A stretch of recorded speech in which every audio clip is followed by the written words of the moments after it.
believing in yourself, it is that work that continues to reinforce that commitment to yourself of being fearless. If I can impart like one thing, I want everybody to take that first step. Don't overthink it.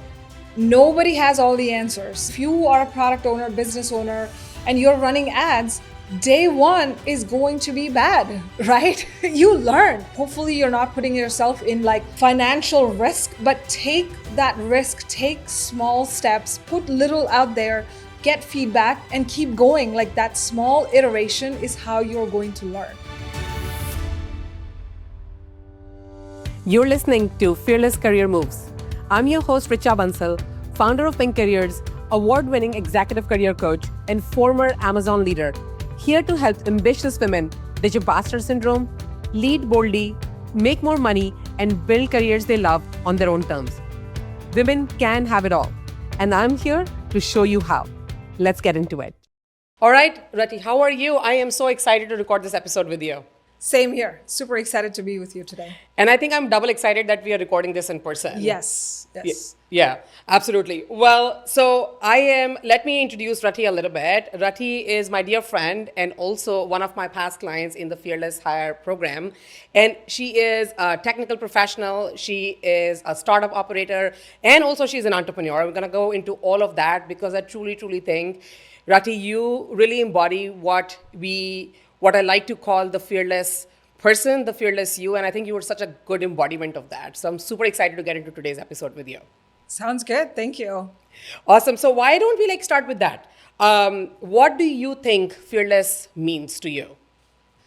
I think fearless basically to me means you are ready to take on a challenge and not be intimidated by the complexities of it.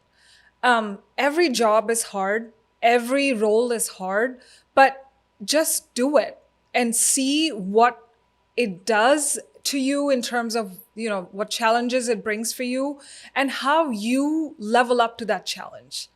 I want to say every single job you've taken on, right? Every one of us, the first time you start somewhere, you didn't know necessarily all the ins and outs of being successful in that role. So why do we forget that later in our career? So to me, it's like any job you have, it is a first time, right? And you should not hold yourself back because you've never done something. Because if you look at your own past history, we've all not done something the first time. So to me, I embody that as, my starting point. It's I don't have all the answers, but I'm willing to learn and I'm willing to experiment and, keep going. I loved what you said, that somehow when we are younger, then we are naturally fearless. We naturally are not afraid to try new things, and somehow along the way we forget that.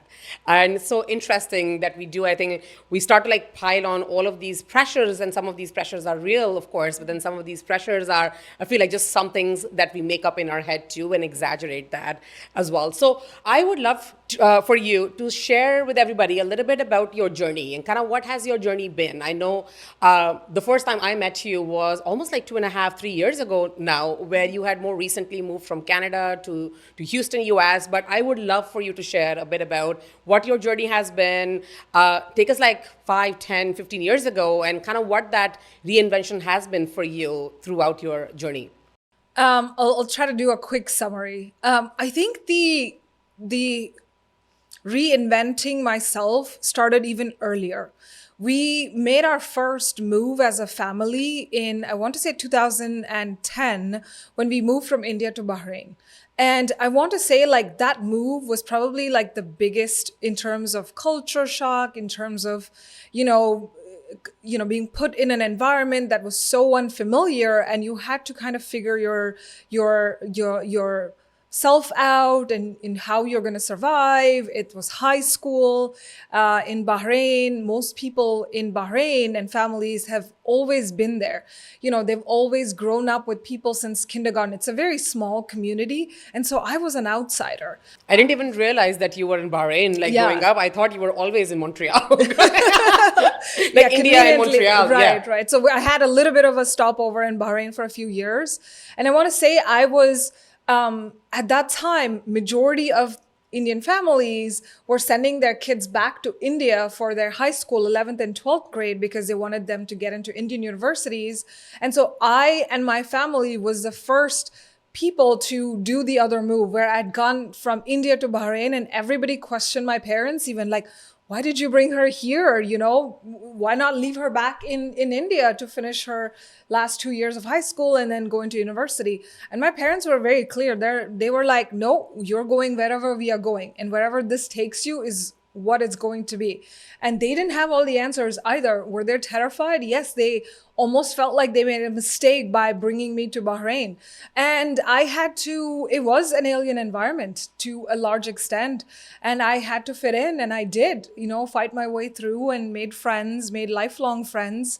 But that was, I think, my first step to breaking boundaries and breaking molds.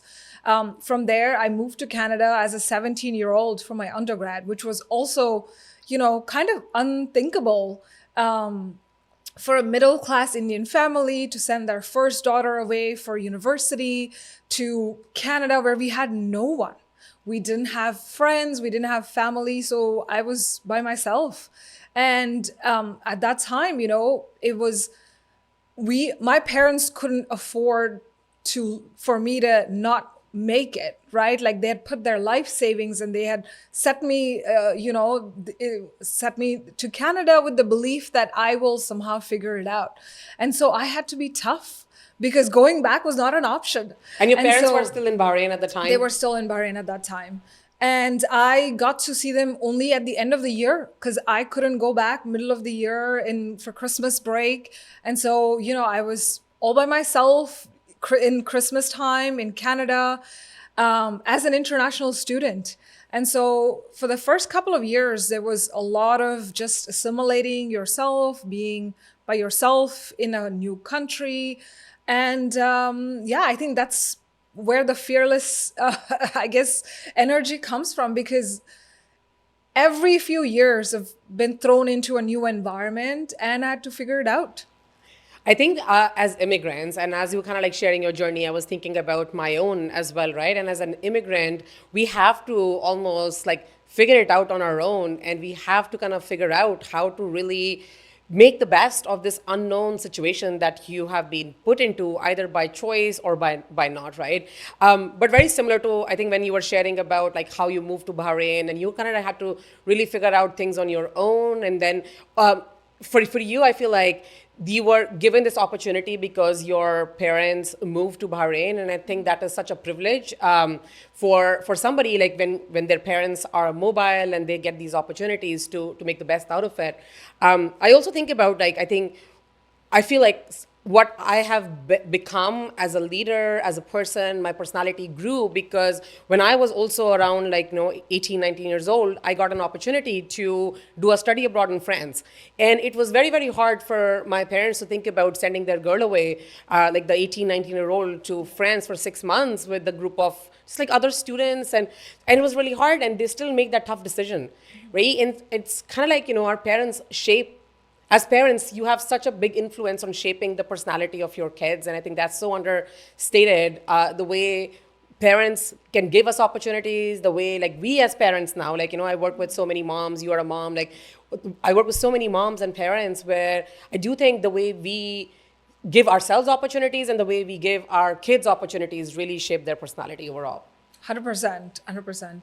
I think, our parents were fearless to some extent, I think, because for them, their entire, ecosystem would not have supported this. So they had to have some, almost like blind belief in their child and themselves and their parenting to be like, yes, I trust that, my kid, and they will make the right choices. And I think, I hope to embody that for my kids as well, that we, push our kids, and give them the opportunity to help them also kind of uncover who they are and what they can be in the future. Absolutely. So then tell me more, so what happened? So after you were in Canada, and so really kind of what was next for you from there? Yeah, I did my undergrad. I did another risky move, which was in my undergrad program, I had the opportunity to do a 16-month internship before my fourth year. So you finish the third year of engineering and you have the opportunity to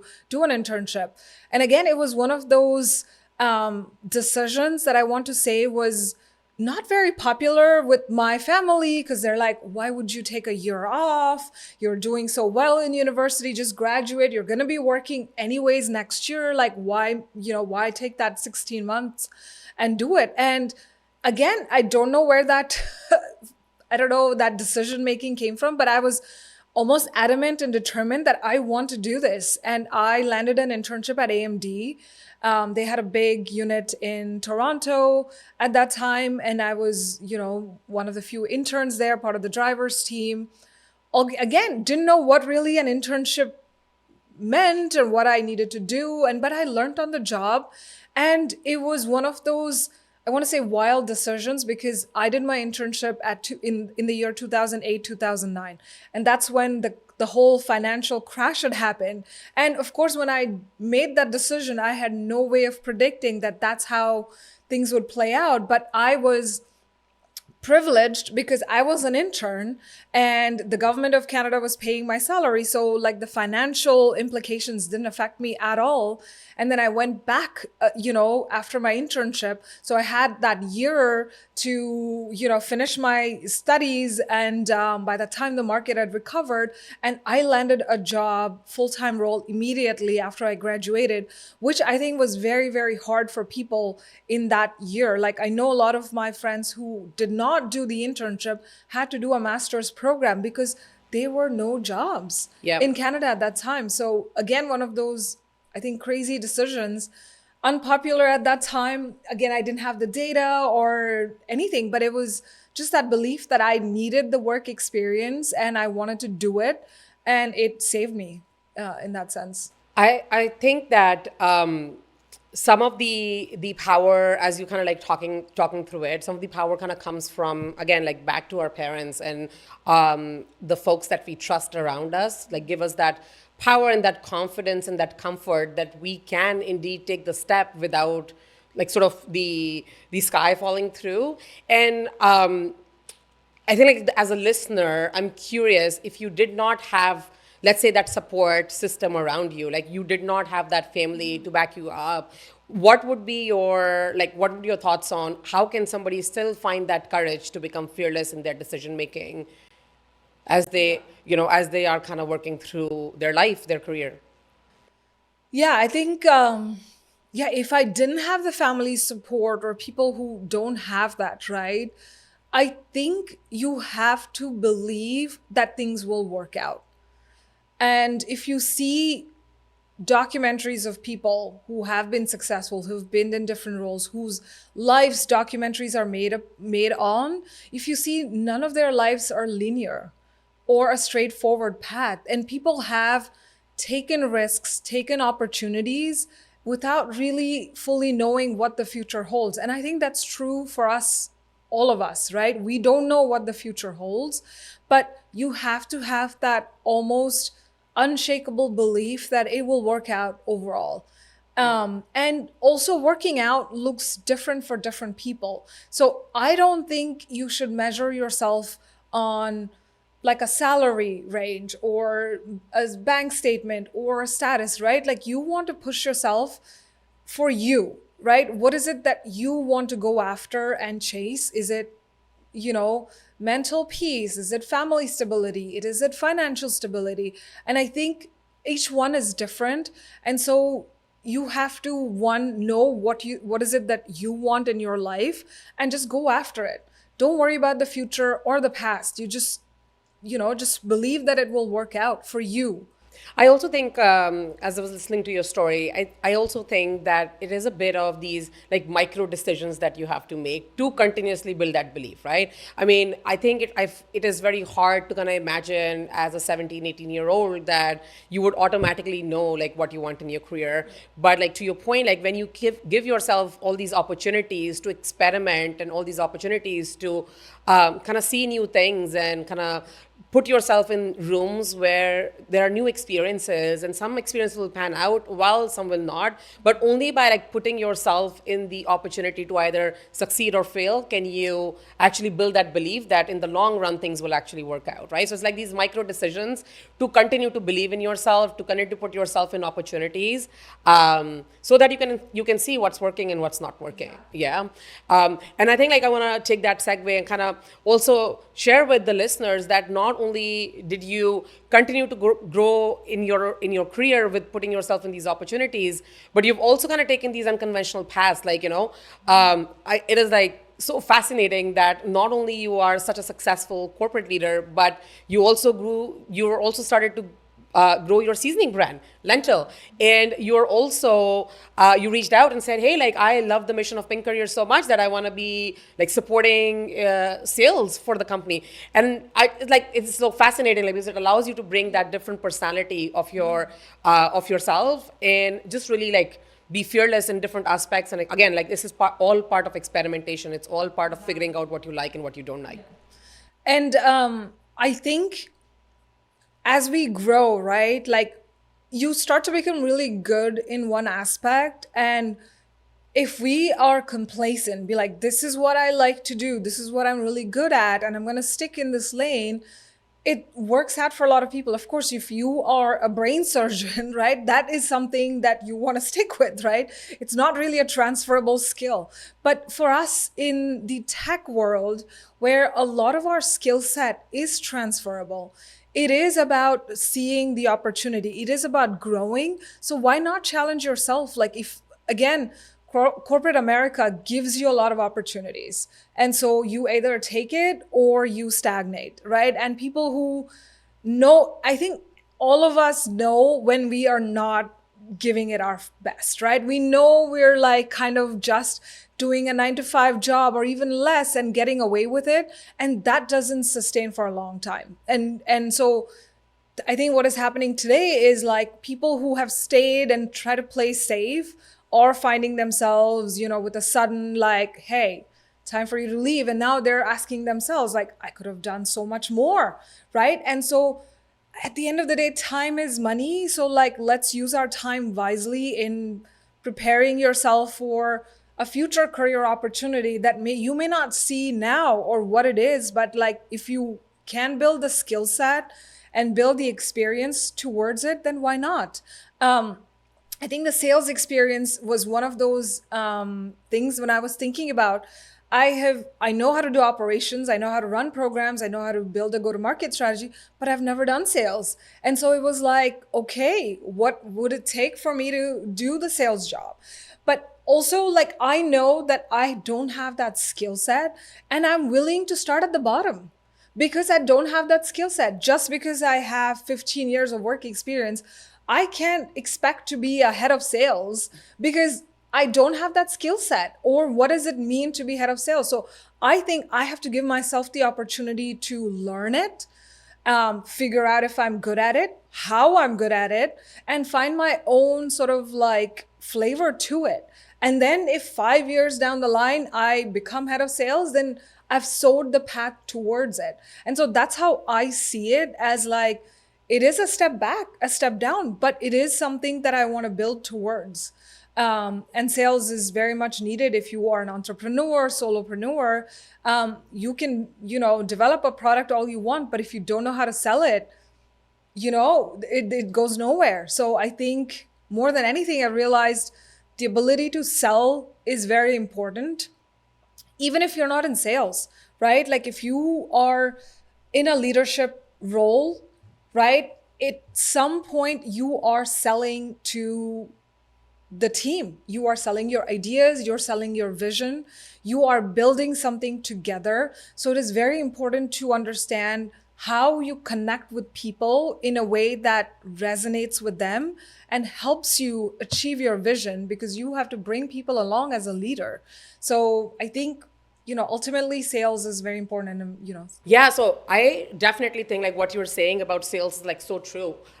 Because sales like is not something that you only do when you are in the sales function. Like sales is something that you do like literally every single day as a corporate leader, right? Like if you are in corporate, like you are basically selling every single day. If you are going for a job interview, you are selling. If you are a professional, like you're selling, right? Because you have to think of yourself as the product, as the service. You have to think of yourself as that you're the business of one.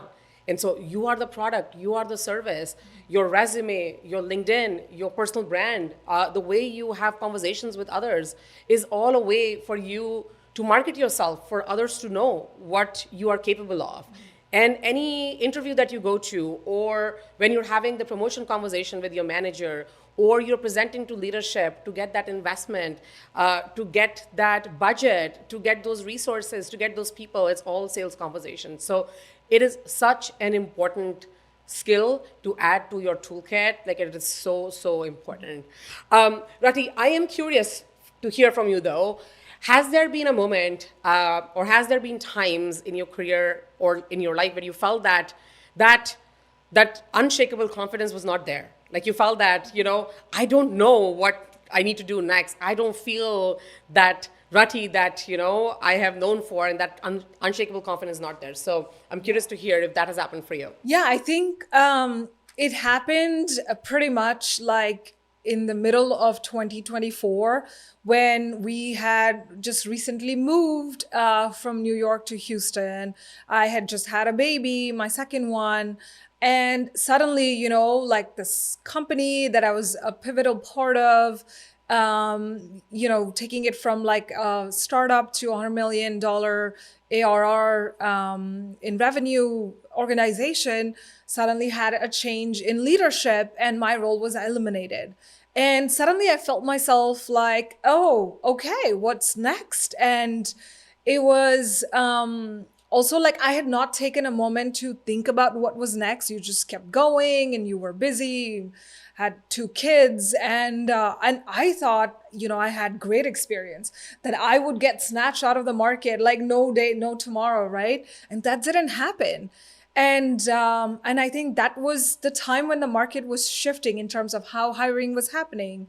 And so not being cognizant of the changes in how hiring was happening, also me looking for a remote opportunity, everything felt like, was back to ground zero, or I was no longer able to get the interviews that I wanted.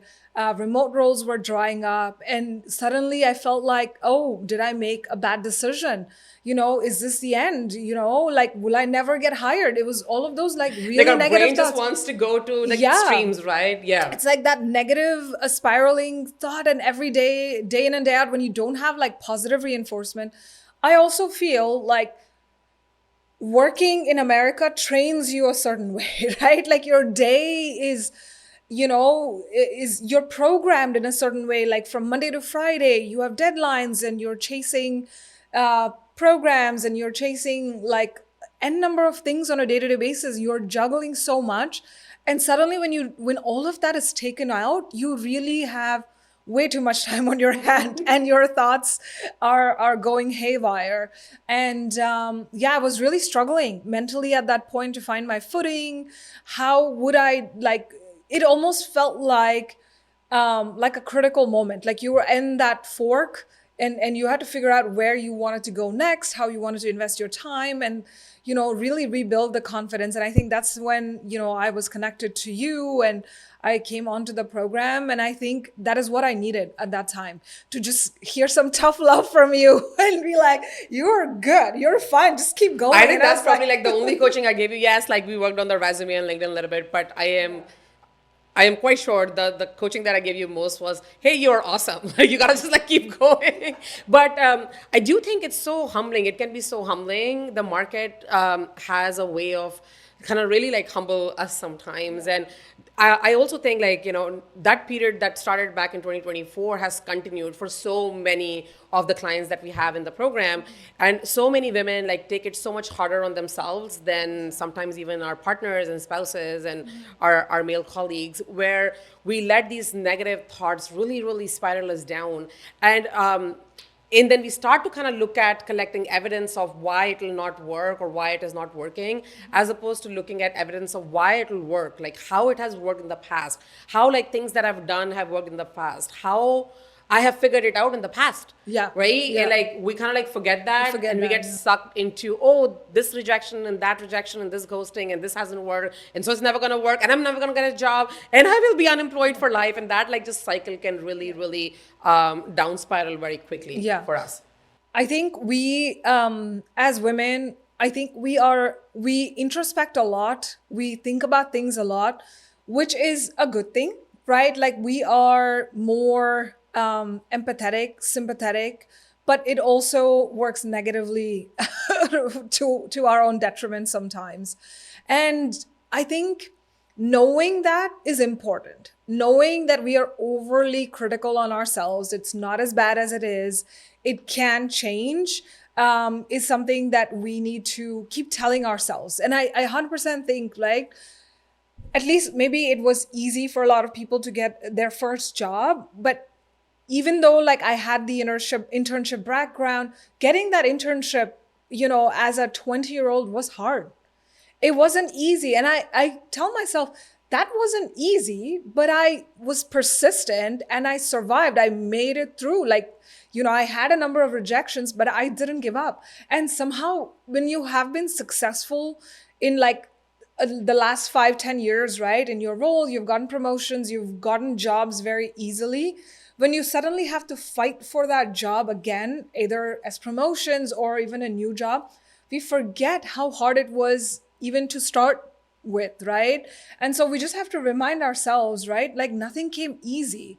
And maybe that's a good thing because you really want this and you really want to make it work. And so if you have a few rejections, like it is what it is. And finding that right place is just as important. Like, you want to find the right organization as well. So yeah, I think it's a little bit unrealistic to just think that you would do one interview and get a job, right? I think that is something we should level set with everybody. You want to have multiple conversations and see what is the right fit, where you're landing.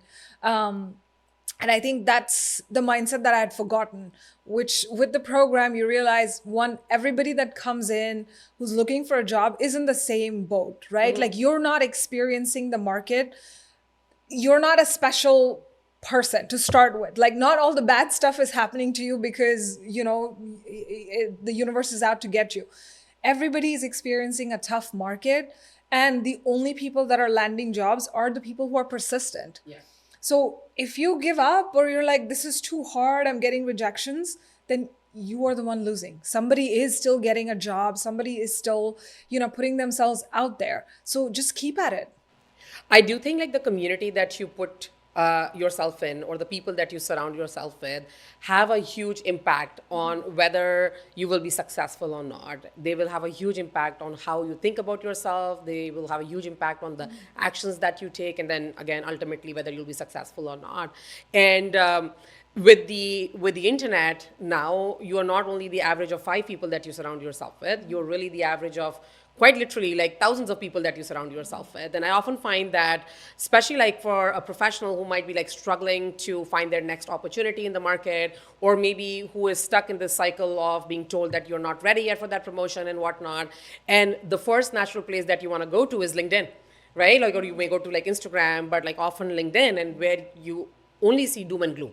Right? If you have not trained the algorithm to show you success stories, all you will see is doom and gloom, right? And so you're now then surrounded by these thousands and thousands of people who are revalidating that confirmation bias that things are not good, that things are not working for them. When you talk to friends and family, many of them are just telling you that, oh, like I am struggling with this too, or this is so hard, and so on. They're just almost like they project their insecurities, they project, sometimes they're trying to protect you, right? But sometimes they're also just projecting their insecurities on you. And then you, again, that tightens up that negative spiral. Versus you can intentionally put yourself in rooms where people are succeeding. Like, so go and find those group of people who are all actively working towards that next goal, right? And it's not just applicable in whether you're trying to look for your next job. I mean, even as a career coach, executive coach, I have had a coach myself. I have been part of rooms and masterminds for the last 5 years. And one of the primary objective I have always is also, okay, like who else is succeeding at the level or more than I am, right? Because I can also kind of fall through the same trap of, oh, nobody else is getting the level of business that they want. But no, how can we be part of groups where you can see that, oh, the other person is also succeeding in their dreams, they're succeeding in the business they want to build. So go find like whatever is your goal, right? If your goal is to go, I'm going to hike Half Dome at Yosemite, like go find yourself that community, that group that gets you all motivated, that gets you like out and about, that you can really like partner with and draw on the energy from to get to your goals. 100%. Yeah. I think you need people to challenge you ultimately, right? Like, I think otherwise we find too much comfort in our homes, and just complaining about our current situation, whatever it may be, right? Whether it's a job or fitness goals, right? And so I think you got to take the first step. You have to give yourself the opportunity to make that change and take it step by step. Like, results don't come overnight. Like, you have to stick with it. You have to give it your all and don't look back, right? Like, just keep going forward. Like, there is no need to, dwell in the past, to be honest. Like, everybody has the opportunity and the autonomy to make a change for themselves. And I always say, like, take that first step. It is going to be uncomfortable. It is going to hurt. But that is where growth happens, right? When you are pushed and you are, your mind is saying, you can't do this, you can't do this. And you're like, no, I'm going to do it. And then your mind stops saying you can't do it because you've just proven yourself, one day at a time that you can do things differently. And one other thing that I want to like add is that one of my favorite questions that I like to ask when people like start to go in that negative spiral that nothing is working, and oh my God, like I will ask them, okay, ask yourself, what do you think is the worst thing that will happen, right? And oftentimes like their brain is trying to tell them, oh my God, like I will forever be unemployed, I will not have a roof over my head, or like XYZ, like extreme thing. And like, but would that really happen?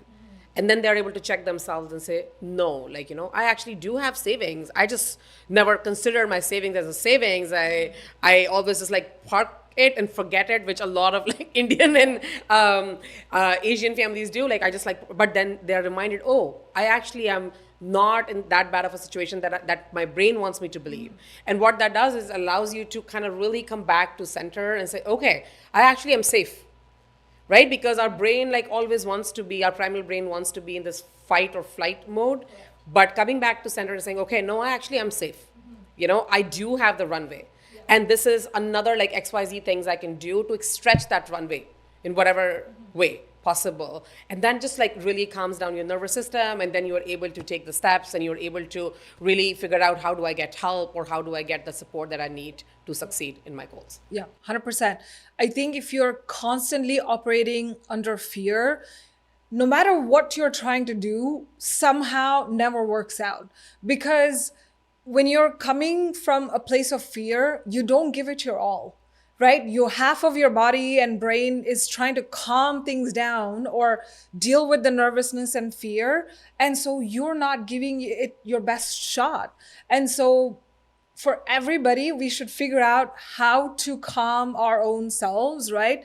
And it could look different for different people. I was actually just speaking with one of our participants who was like, they were so nervous about their upcoming interview the next day, they fainted. And I was like, right? And so to me, I was like, how did we get here? Yeah, she was telling me the other day as well. And was like, don't do that to yourself, right? Like, it's like a marathon. It's not a sprint. You really got to treat your career as a marathon. Exactly. And so you have to, and I was telling her the example of, I always go back to, the stressful times of our lives was like, board exam or like entrance exams, where everybody is like reading like the last chapter and like working like till like the brink of dawn and like doing all-nighters. And I was the kind of person that the night before would be done and believe that whatever I've studied is enough. I may not have fully finished everything. I may not know everything to the date, but I somehow had the belief that whatever I've done is enough. I'm not going to push myself anymore. And I would deliberately disappear. Like I would not, be hanging out in the front of the exam halls, or like I would literally disappear and walk in last Oh, second you make because me laugh. Yeah. I didn't want to talk to anyone. Because I had one scenario, I think only one time, where I had well prepared for my exam and somebody came and said, "Did you read chapter 5, paragraph 3?"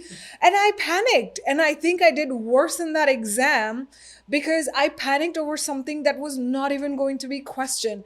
And it left me in a state that I was like, I never want to put myself in that situation. And so before any exam, any interview, anything, I actually go watch a movie. I don't even think about the subject. I cook, I clean, I do whatever I need to distract myself, because I feel like the more I pressure myself, I do worse. And so for each one, it's going to look different. So find what you need to do to stay calm. Yeah, I love this. I love this strategy, right? Like you got to figure out what helps you really have fun, right? Like the other day we were doing a mindset call, right? So every month, as you know, like we do mindset coaching inside the program too, because I really do believe like for any tactics, any strategies on anything to work, your mind needs to be in the right place. And the other day we were doing this mindset coaching call. We were talking about having fun, right? Have fun with yourself, have fun in your life, and figure out like what that fun looks like. And especially like before high stake situations, high stake interviews, high stake conversation, figure out how can you just really like calm yourself down by what allows you to have fun. I mean, if it's cooking, maybe it's like organizing and cleaning for you. For me, like it's going and playing tennis and having like that just like being active when I'm not thinking, because otherwise my brain is always thinking about work. Like if you are kind of like us, right, you are always thinking about work. So like finding ways to just like actively get yourself out of that thinking mode so that you can do something different. But like finding ways to have fun, disconnecting from like this big pressure that we are putting ourselves. I mean, at the day, it's just like a conversation, and not thinking that this is the end all be all opportunity. Like again, right, going back to where you started, putting yourself in situations over and over and over again, knowing that this is not the first or the last situation that is going to be. Right? Just like those micro decisions to put yourself in situations. And what I love is also you've done that again, right? Like you've done that again with Lentl. So it is so like you are probably like my first friend who is like from scratch, like starting her business and retail. And so tell us all about Lentl and what is Lentl all about? Yeah, I think, continuing the story in 2024, when I found myself, in a market that was tough, trying to figure out what is the right role, right move for me, coming into the program and really finding myself again, being like, okay, I got this. We'll figure something out, right? Like financially, I'm okay. Luckily blessed and, super, I understand that I come from a place of privilege, that the 10 years of being in tech in New York has really given me the runway to take a pause if I need to and figure out what next looks like. And I didn't need to panic. Like I didn't need to jump from one job to the other because I was doing okay, right? You just needed somebody to tell you that. And you're like, okay, I've got time now. Let's figure out what it is that I could do. And just, I think organically, we at home had always talked about my mom's podis. They're excellent. We love it. Our friends and family love it. And we've always talked, we should just package this and sell. For somebody who doesn't know what puri is, maybe like talk a little bit about that. Yeah. So puri, coming from a South Indian family, it's basically a seasoning made from dry roasted lentils, herbs, and spices. And every family has their own combination and own recipe. It's like the grandma's secret recipe. Exactly. Yeah? And so this is my mom's secret recipes, and she loves them and she loves making it for us. And anytime we've had friends over for dinner parties, for just, casual hangouts, they've loved it. They've always said like, God, where can I get this? And we're like, well, got to call my mom and she's going to make you a batch and stuff like that. And so I was like, okay, I have the opportunity and the time now to figure out, if we were to make this into a business, what can I do? How should I start it? Where do I start? Where do I begin? And it slowly started with figuring out, the basics of starting a CPG brand, involving where would you make it? How would you source the ingredients? How would you scale it? I luckily have a friend in the food industry. She is a food safety consultant. And so she was able to walk me through like the ABCs of starting a CPG brand. And so, yeah, it slowly started there. It took about a year to even like put it together in terms of packaging, in terms of like, website. That's all like the front of it, but the back end of like, how do you even make this product at scale? And so I started making it at home. Then now we have a commercial kitchen. I have kitchen help, so we're now making a larger quantity. Then comes sales. How do you how do you sell foodie? Sales, right? right? Like sales is ubiquitous, like everywhere. Yeah.